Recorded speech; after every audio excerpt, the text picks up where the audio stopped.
Podemos seguir então? Vamos falar agora dos 3 teólogos, 2 imperadores e um concílio.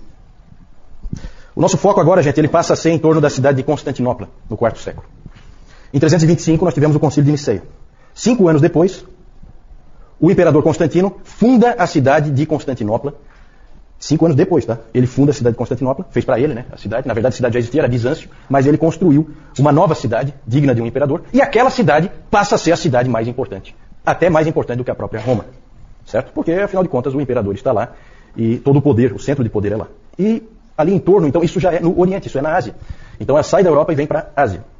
E ali, então, as coisas que nós vamos falar estão ali próximas de Constantinopla. Vamos falar de 3 teólogos importantes, que são conhecidos como os grandes capadócios. Já ouviram falar dos grandes capadócios? São esses três teólogos. São eles Basílio, de Cesareia, Gregório de Nissa e Gregório de Nazianzo. Por que grandes capadócios? Porque eles são da Capadócia. Daqui a pouco eu vou mostrar para vocês onde é que fica a Capadócia. O quarto século, gente, é a era de ouro da igreja grega. Da igreja do Oriente, a igreja grega, a igreja de fala grega. É a época de ouro, o quarto século, é quando os seus maiores teólogos surgiram e onde ela foi mais influente. Provavelmente para o catolicismo romano, o século mais importante deve ser o século XIII. E para os protestantes, qual seria o século mais importante? 16, com certeza. 16. Né? Aqui nós temos 2 irmãos, Basílio de Cesareia e Gregório de Nissa. Os 2 são irmãos. E o Gregório de Nazianzo é amigo do Basílio. Nós vamos falar daqui a pouquinho do que eles passaram juntos. Foi esse Gregório de Nissa que falou a respeito do burburinho teológico que era em todo lugar que ele ia naquela época. A frase dele é muito interessante, a frase que ele escreveu. Ele, inclusive, estava se queixando né, da situação, porque ele fala assim, ó, vendedores de roupas, cambistas, feirantes, todos estão envolvidos. Se você pede o troco, eles filosofam sobre o gerado e o não gerado. Se você pergunta o preço do pão, a resposta é que o pai é maior e o filho é menor. Se você pergunta ao criado, o meu banho está pronto? Ele lhe diz que o filho foi feito do nada. Então ele estava incomodado com aquilo porque não se falava em outra coisa naquela época. Certo? Interessante isso, muito interessante. Esse Gregório de Nissa, ele passou parte da vida meio perdido, assim, meio sem rumo. Né? Às vezes acontece com alguns indivíduos muito inteligentes, muito capazes, eles ficam um pouco perdidos, eles não sabem bem para onde ir. Mas depois ele acabou se acertando na vida e acabou encontrando uma fé muito profunda e tornou-se teólogo. Ele é um tipo de teólogo poeta. É muito comum no Oriente, tá, gente? O cristianismo do Oriente ele é bem diferente do cristianismo do Ocidente. Então é muito comum eles misturarem com poesia a teologia deles. É muito comum eles enfatizarem sempre o mistério. Esse Gregório de Nissa escreveu um livro chamado A Vida de Moisés. Não sei se é uma biografia do nosso irmão ali, mas não autorizada, tudo bem, não autorizada. A Vida de Moisés, e ali ele escreve uma frase que só para vocês terem como exemplo, ele põe uma frase assim, ó, Moisés penetrou a escuridão e então viu a Deus nela. Perceberam assim a coisa poética, misteriosa? Isso aí é só um exemplo de uma frase. É assim que eles fazem teologia. É assim que eles sempre fizeram teologia, tá? Ela tem esse elemento. Basílio era o irmão do Gregório de Nissa, tinha 6 anos a mais que ele, mais velho, e ele estudou na Academia de Atenas. Esses caras são muito bem preparados.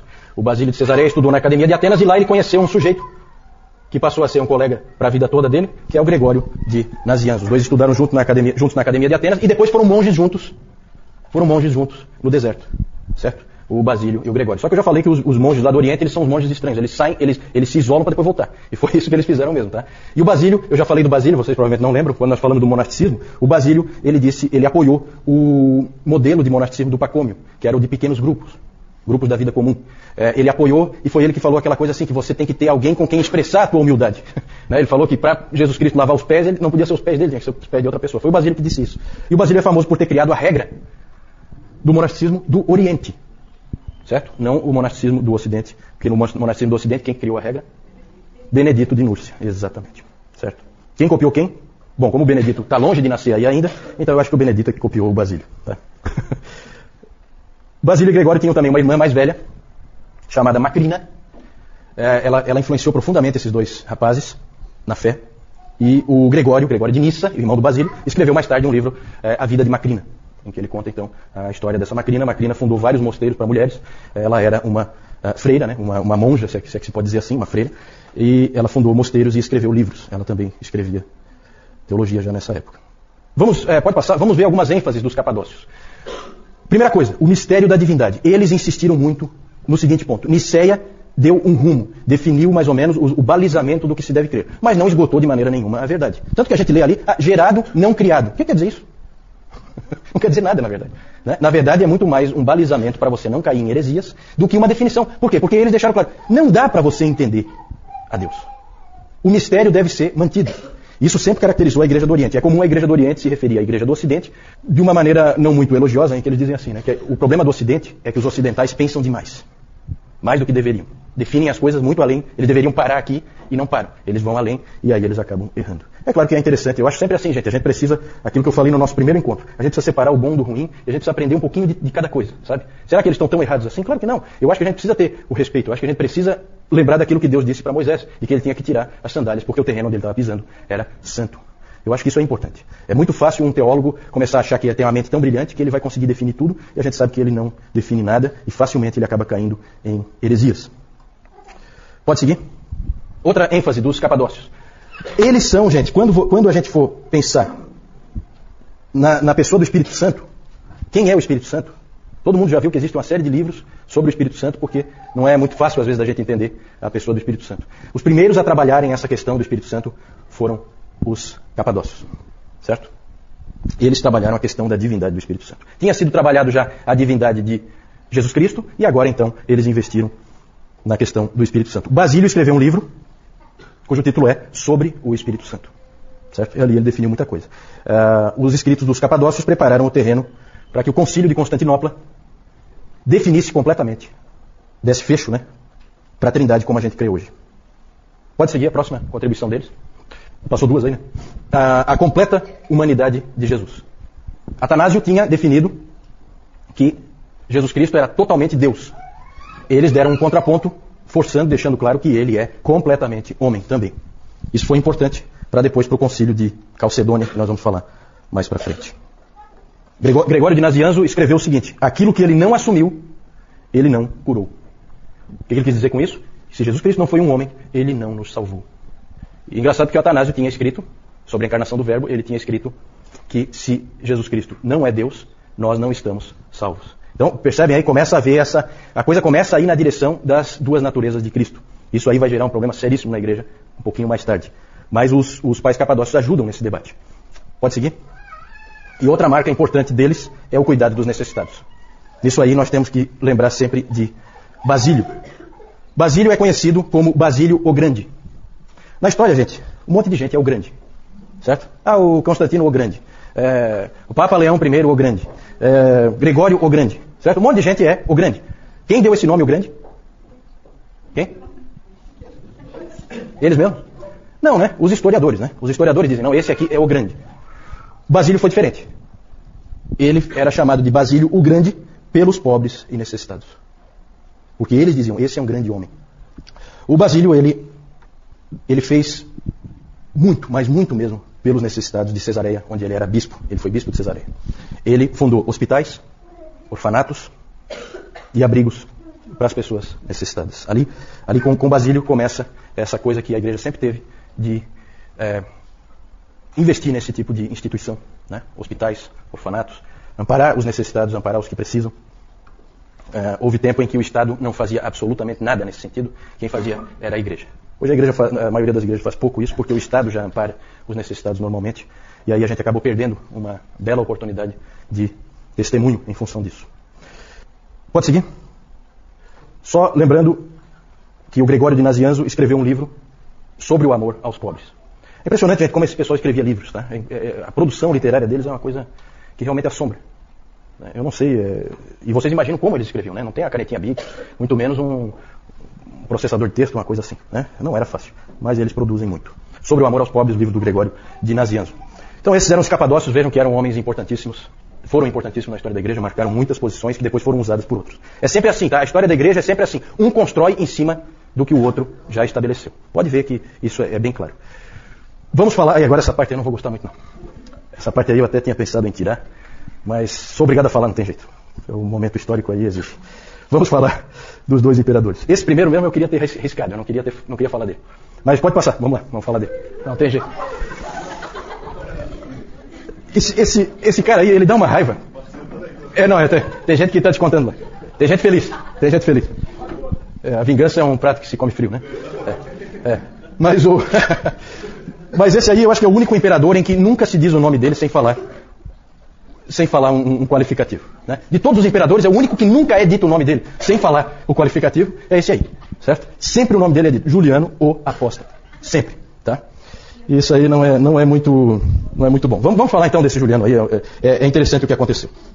Em 337, vejam que ainda estamos aí no quarto século, na primeira metade do quarto século. Em 337, morre o imperador Constantino.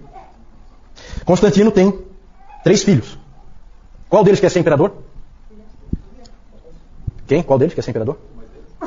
Todos os 3. Né? Todos os 3. Os 3 querem ser imperadores. E por um tempo o império teve 3 imperadores. E aí eles ficam brigando, né? Sabe como é que é? No fim, Constâncio, um dos filhos, acabou prevalecendo. Ele morre em 361, e aí ele é sucedido por um parente seu, um primo, que é o Juliano, bem logo depois do Constâncio. Juliano nasceu em uma família cristã, foi criado como cristão, mas com 20 anos de idade, ele renunciou à fé. Daí o nome dele, o apóstata. Ele, na verdade, se converteu do cristianismo ao paganismo. Como é que pode acontecer uma conversão desse tipo? Bom, um historiador argumenta que toda a família de Juliano foi morta pelos 3 filhos de Constantino, que eram cristãos, nominais, pelo menos. Né?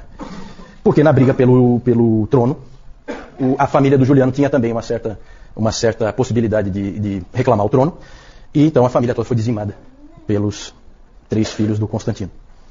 E aí havia uma enorme incoerência entre a fé professada por aqueles homens e o comportamento deles. Que é o pior possível. Né?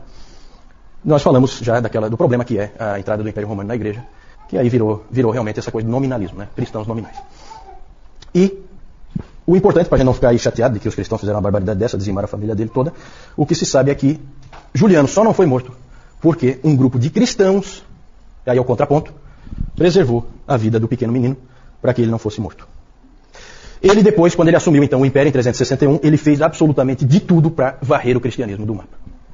Essa era a ambição dele. Ele queria fazer com que o Império Romano voltasse aos tempos gloriosos, né, em que ele era pagão e adorava os antigos deuses do panteão grego. Ele chamava os cristãos de galileus ímpios. Esse era o nome que ele usava. Ele disse uma vez que o único problema que ele achava para acabar com a influência dos cristãos e fazer com que eles desaparecessem era que eles investiam demais em boas obras. Faziam coisas muito boas na sociedade e isso gerava dificuldade para ele. Inclusive ele disse o seguinte, eles cuidam não só dos pobres deles, mas dos nossos também. Então isso aí incomodava ele, incomodava profundamente.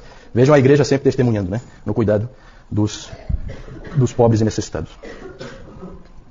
Na providência de Deus, gente, o governo dele durou pouquíssimo, só 2 anos. Ainda bem, Deus deu um jeito de matá-lo logo.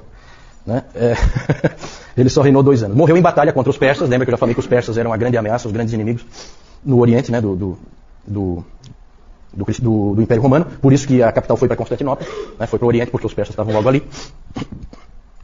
E se diz que as últimas palavras dele, quando ele foi ferido mortalmente em batalha contra os persas, foram as seguintes: tu venceste, ó Galileu.